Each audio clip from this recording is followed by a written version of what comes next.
Hello, listeners. I have another special episode to share with you today. I'm sharing another great podcast I've just been made aware of. It's called The Closer, from the team at Project Brazen, and hosted by financial journalist Aimee Keane.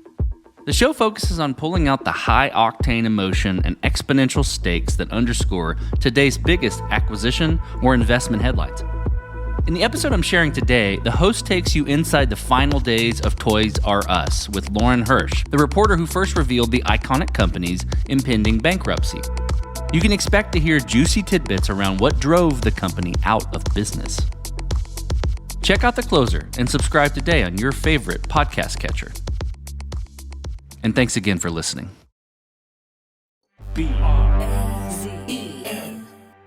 If you were a kid at any point in the last, let's say, 60 years or so, there's a decent chance you remember visiting a Toys R Us store. I remember being pretty young myself, and frankly, probably only a few feet high. So going into Toys R Us felt more like entering this teeming toy palace than it did a big box store. There were aisles upon aisles of toys. There were the Easy Bake Ovens, the Cabbage Patch Dolls, and Barbie everything. It had to be a special occasion for my parents to bring me and my siblings there in the first place. But we all knew this one thing, that getting to go into the store usually meant that if we behaved, we just might walk out with something new. Reporter Lauren Hirsch remembers something similar.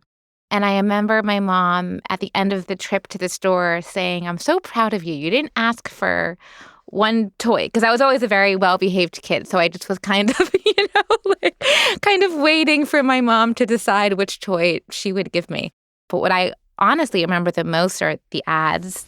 I don't want to grow up. I'm a Toys R Us kid. They got a million toys at Toys R Us that I can play with. You know, the famous jingle, "I'm a Toys R Us kid," the giraffe.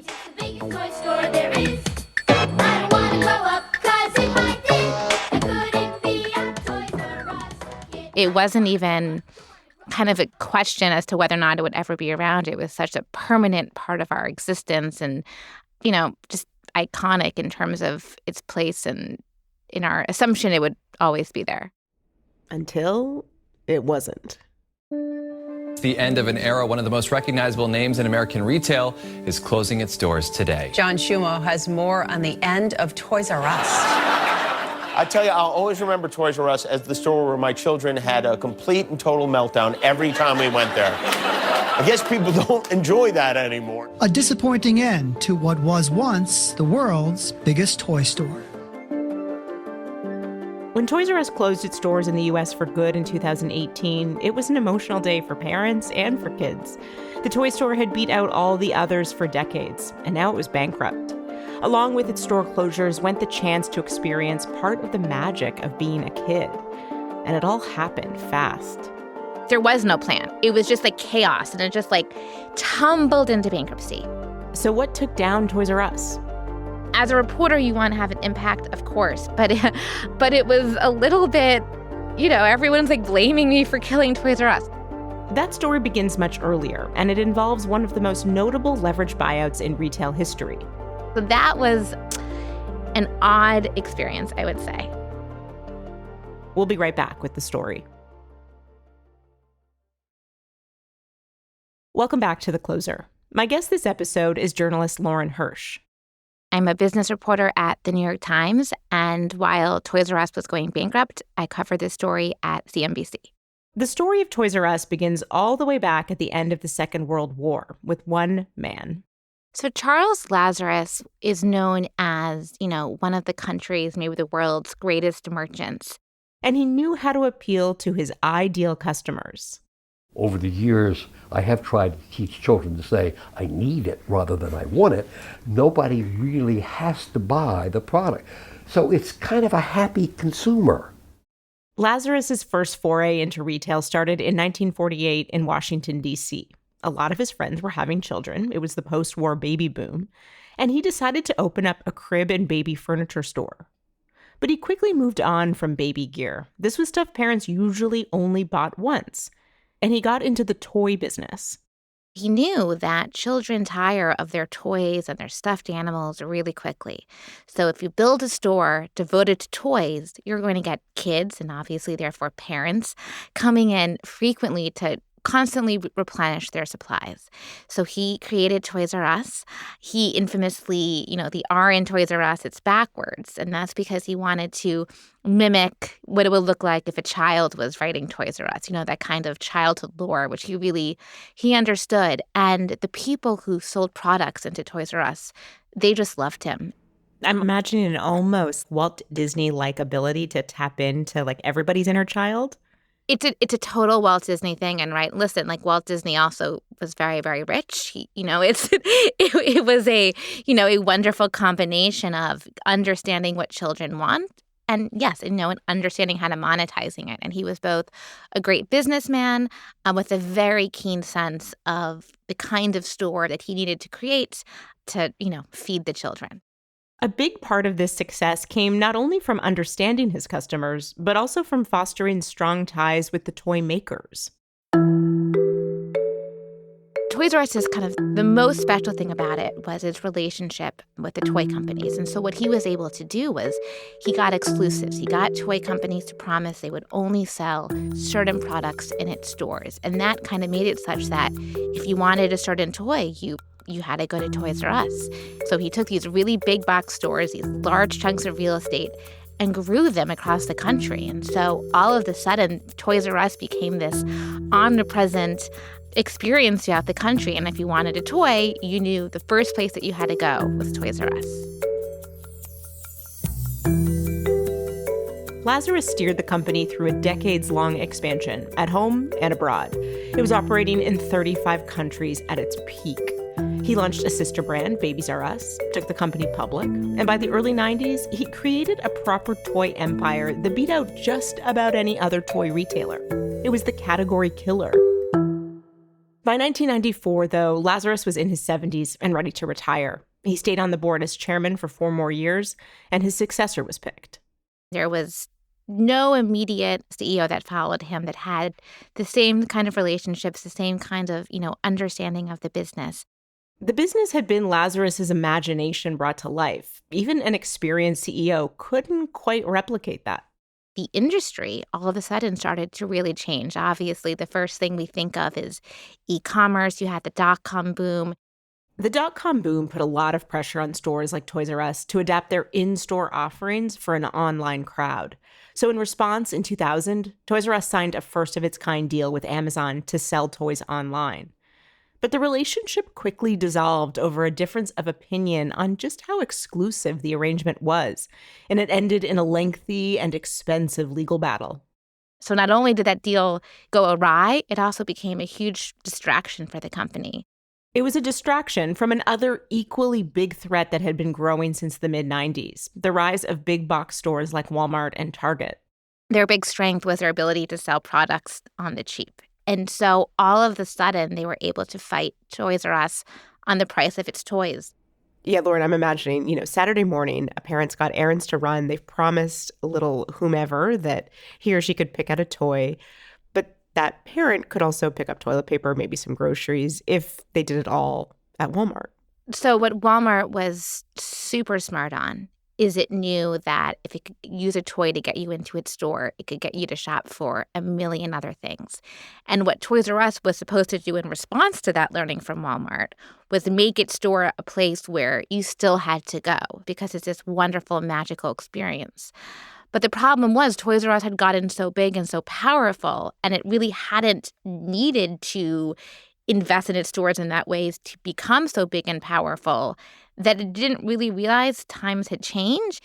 It just never reacted. And so therefore, it never really gave shoppers sufficient reason to go there versus Walmart, where not only could you pick up 5 pieces of products, but the toy is probably going to be cheaper. And in resting on the strengths of what the Toys R Us brand once was, the business lost sight of its customers, both the toy makers and the people coming into the store to buy a toy. First, it just didn't have those same kind of relationships that Lazarus worked really hard to foster. Those relationships are dinners, they're calls, they're, how's your son doing? It didn't have that. And it didn't invest. It took its customers for granted. The other element, frankly, is it had a lot of men in management. Its prime customers were women shopping for their kids.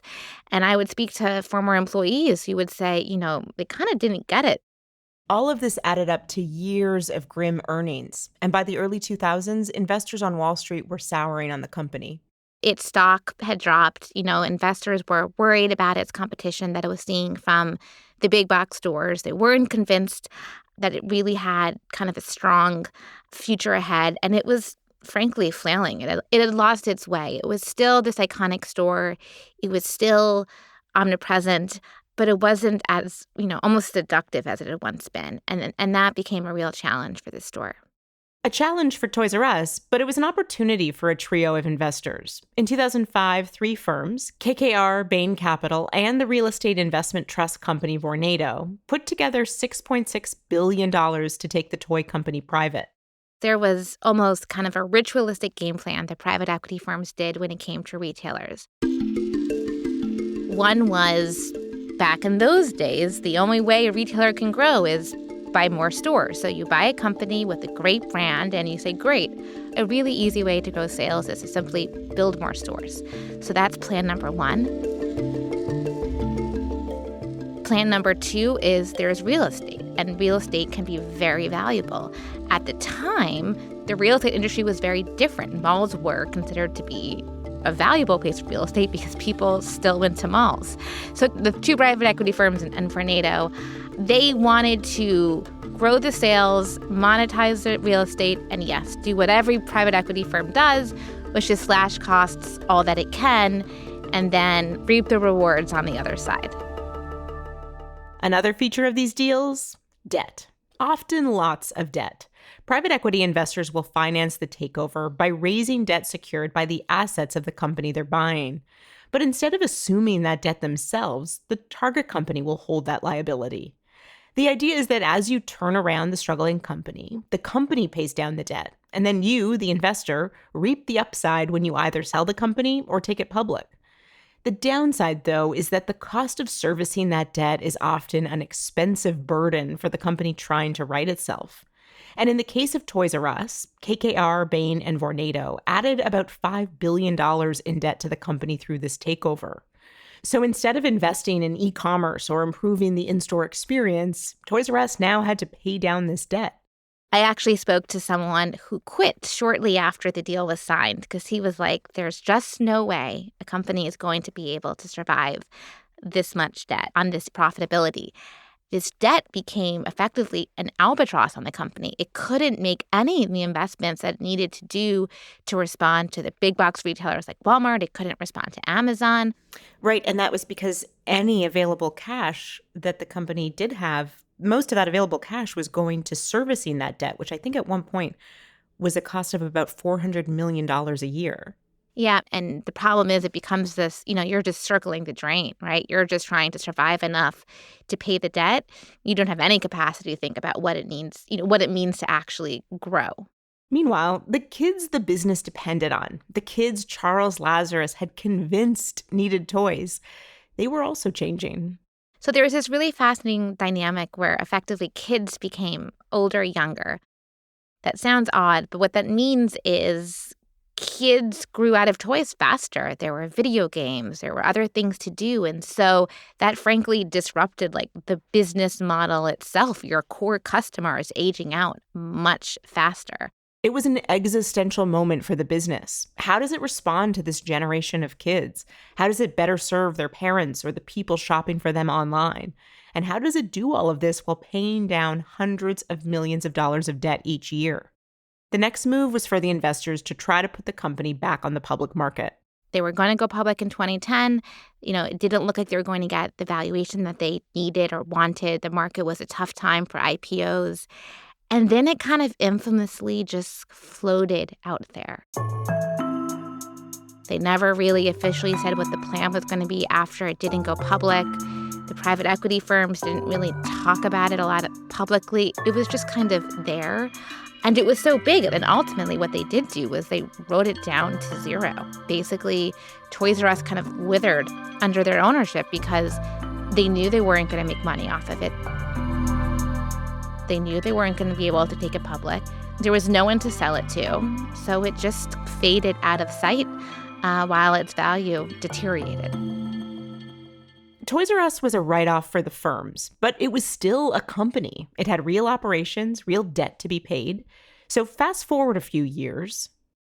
Around 2017 was when retail really dropped off a cliff. All of those retail deals in, the mid-2000s by private equity firms were turning sour. They were going bankrupt because the industry had changed, and these companies never reacted, and they had a lot of debt, and they had to go under. So Toys R Us's owners knew that, and they were trying to restructure the business. And basically, when you're structuring a debt, you go to lenders and you say, can we just restrike this deal a little bit? It might be a little bit of a haircut for you, but it's better for all of us to do that rather than let it go bankrupt. No one wants that. The problem was they were unable to get lenders to work with them on a kind of deal to restructure. And they realized, we're going to have to file for bankruptcy. Now, filing for bankruptcy is one of those things that sounds terrible, and obviously it's not great, but it's not always a death knell for a company. There's, Macy's filed for bankruptcy, merged. We all still shop at Macy's. So that doesn't have to be the end. So yes, I caught wind of the fact that they were considering bankruptcy. And it just wasn't on anyone's radar screen. And people weren't expecting it. And one of the reasons why that's a problem is those who didn't expect it included the suppliers. It included the toy companies that sold into Toys R Us. So I find out that Toys R Us is weighing bankruptcy. I'm pretty surprised because, as I said, it wasn't on my radar screen. Lauren had just left a job at Reuters and was about to start at CNBC. But between jobs, she gets this tip. So she calls up her new editor. And I was like, I don't really know you that well. Super excited to start my new job. Just FYI, I have this tip. What do I do? He was just like, don't do any, because I couldn't write it yet. So he was like, just sit on it. And it was so horrible. Because that's, you're as a reporter, you don't want to lose a story. So I remember doing a cycling class, just thinking about Toys R Us, being I hope no one gets the story. I hope no one gets the story. And then I also couldn't I had it, but I didn't fully have it because I didn't want to chase it too much and to let other reporters know what I was, because sometimes when you're chasing a story, other people find out that you're chasing and it spreads. Then her first day on the new job comes around. Our office was in New Jersey. And I remember getting off the shuttle in New Jersey and calling another source to confirm the story and be like, hey, it's my first day at CNBC. Just FYI, I'm hearing this.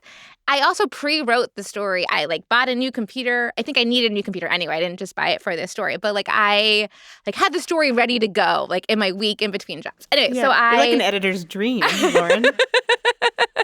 I'm very well behaved. Yes, I'm very well behaved. So anyway, I think I may have ended up running it my second day at the job. So I ran it, and it was just an odd experience. Just, it was odd just breaking the story at this new job. The biggest toy store chain in the world. I'm a Toys R Us kid. Now facing a very grown-up problem. It ain't so filed. The largest toy store chain in the U.S., Toys R Us, has filed for bankruptcy protection. The Chapter 11 filing overnight is among the largest ever by a specialty retailer. Now it comes as for now they remain open, but 64,000 employees at 1,600 stores may wonder whether the exit sign could at some point be for them. And it was the craziest reaction I have ever had to a story. We'll be back with Lauren Hirsch after the break.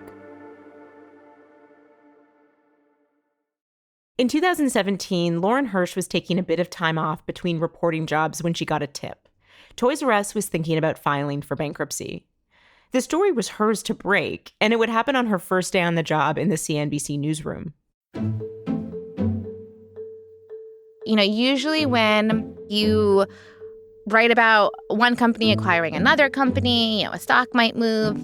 And maybe if you write about a potential bankruptcy, the bonds will take a hit. But the bonds just dropped massively. And there was shock. Like, no one believed it. I had people calling me like, this isn't true, like, this is wrong. And all of a sudden, all of the toy companies who had no idea this company was struggling were like, well, I am not going to give you my toys because if you go bankrupt, I don't get my money. And so all of a sudden, the next 3 weeks were this like complete frenzy where it was effectively a run on the bank. No toys would ship their products to Toys R Us. They were terrified that it was going to go bankrupt. And again, this kind of goes back to this idea that they didn't have those relationships with the suppliers, with the toys companies. So there wasn't that trust. The plan had been to file after the holiday season, which is always what you want to do because the holiday season is like the most important time for a retailer. It's when you make the majority of your sales. That's definitely true for Toys R Us. But because, frankly, I broke the story and I unintentionally caused a run on the bank, it filed for bankruptcy in 3 weeks.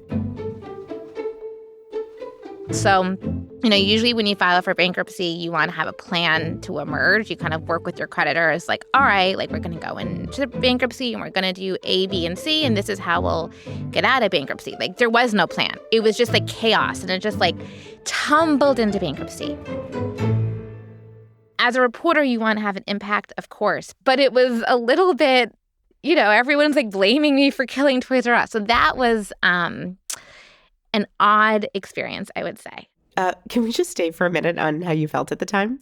Well, I was very stressed because I felt really I shouldn't have felt terrible because I did my job, and frankly, the public should know, like, people should know when a company is weighing restructuring. So I didn't do anything wrong, but it was a very odd experience because I'd never really been a part of this story, and all of a sudden I become a part of this story, and that's an uncomfortable position for many journalists because you're just trying to kind of let people know what's happening. You're not necessarily trying to be a part of the thing that's happening. So you break the story that Toys R Us is considering doing restructuring through bankruptcy. They're going to do it after the holiday season. Your story comes out and they actually end up in bankruptcy court in just 3 weeks. How did this go for the company? Yes. So every time a company goes bankrupt, its lawyers go in and they tell the story. Well, how did we get here? Who are we? And at the same time, right, you're kind of making a pitch. You're making a pitch to your creditors. You're making a pitch to the bankruptcy judge who ultimately has to decide whether or not he or she will let you emerge from court. And what the lawyers did was they really, they appealed to people's memories of the stories and the nostalgia factor. So they got there and they literally sang the Toys R Us jingle. The lawyers sang the jingle? Yes, they sang the jingle.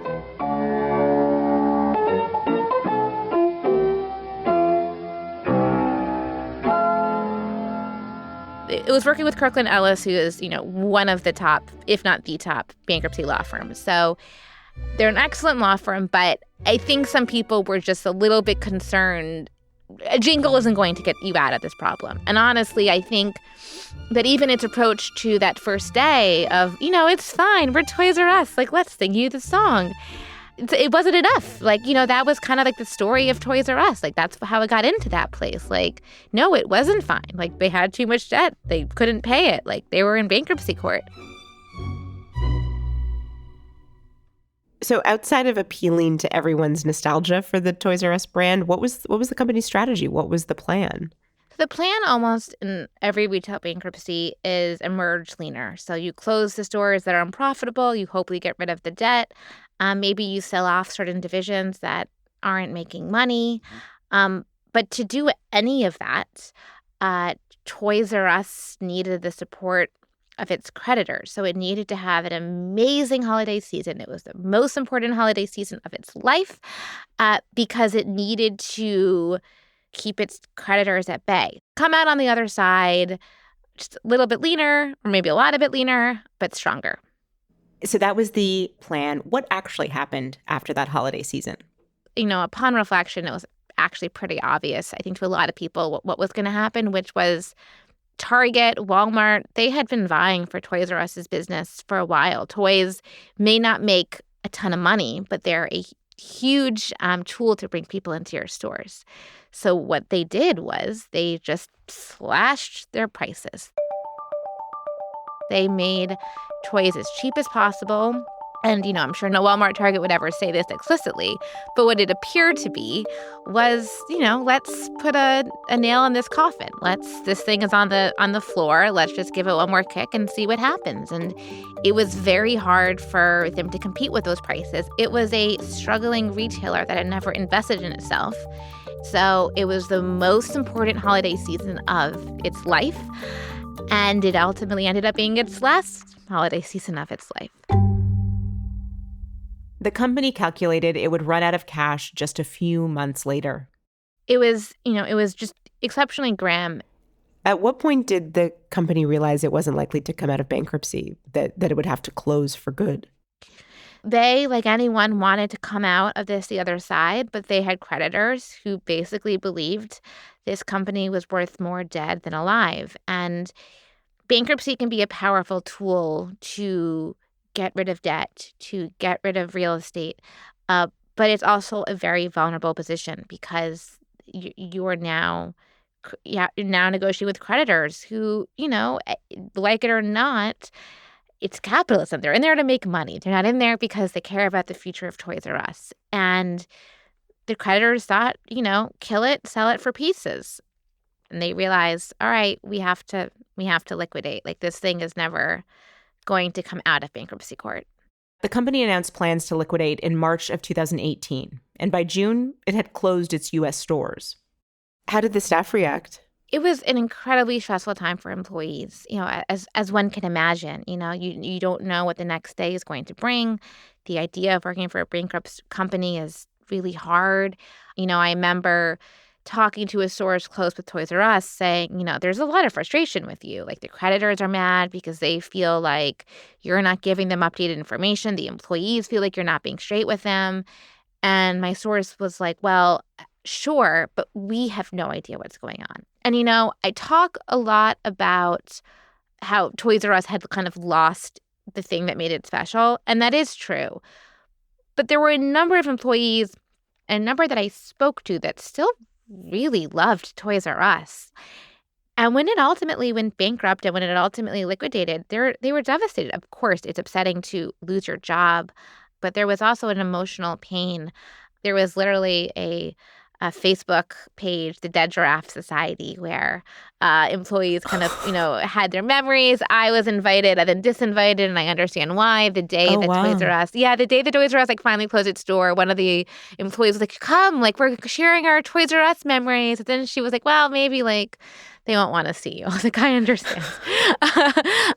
So it was hard and upsetting, and tragic. A lot of people lost their jobs, and that's always a terrible situation.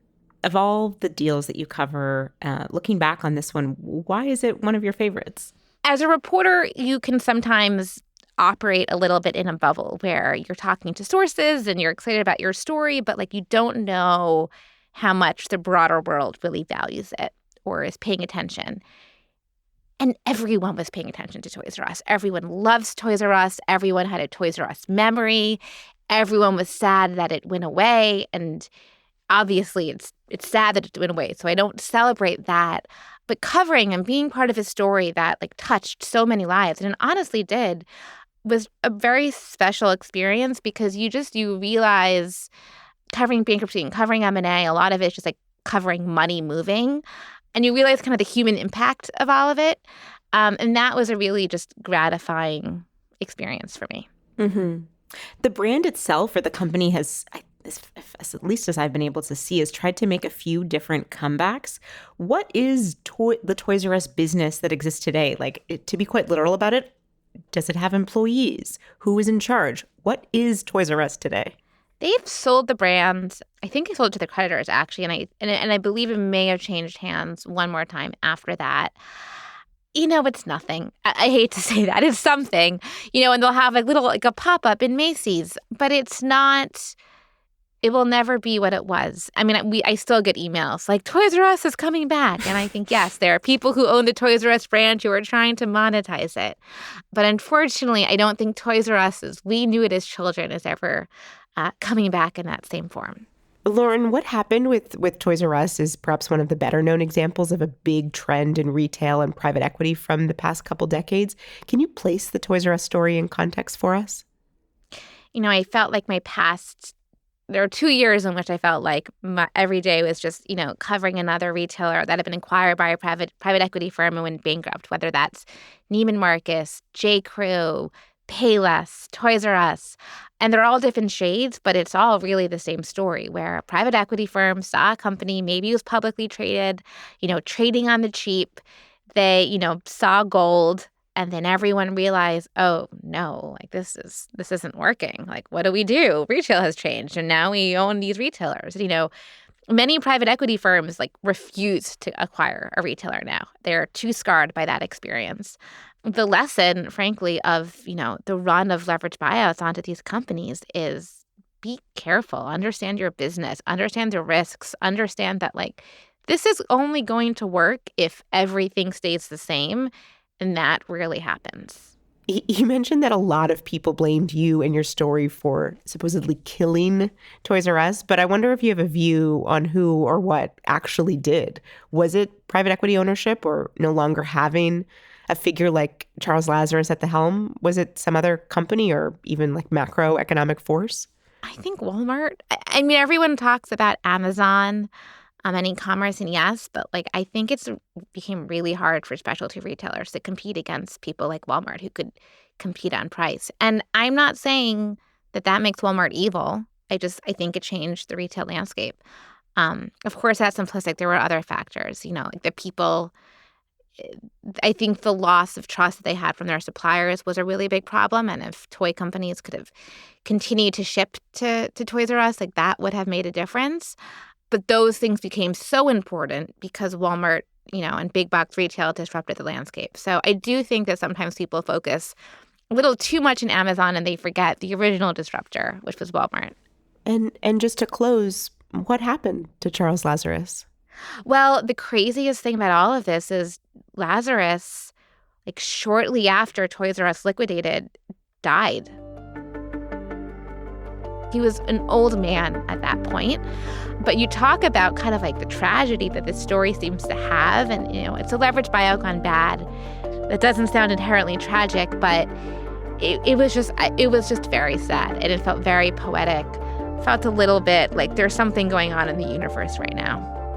Lauren, you've taught me so much today, and thank you so much for your time. Thank you for having me. And that's the end of our show. For more on the Toys R Us tale, head over to Brazen Plus on Apple Podcasts. Next week, we're looking at another side of the leverage buyout. What happens when you're the person calling the shots, but everyone, including your investors, thinks you've got it all wrong? That's next week on The Closer. The Closer is a production of Project Brazen in partnership with PRX. Our show is produced by Isabel Kirby-McGowan and Ben Walsh. Mariangel Gonzalez is our project manager, Olivia Mead is our researcher, and Lucy Woods is head of research. Golda Arthur is our showrunner, and Bradley Hope and Tom Wright are executive producers. Megan Dean is programming manager, and Ryan Ho is design lead.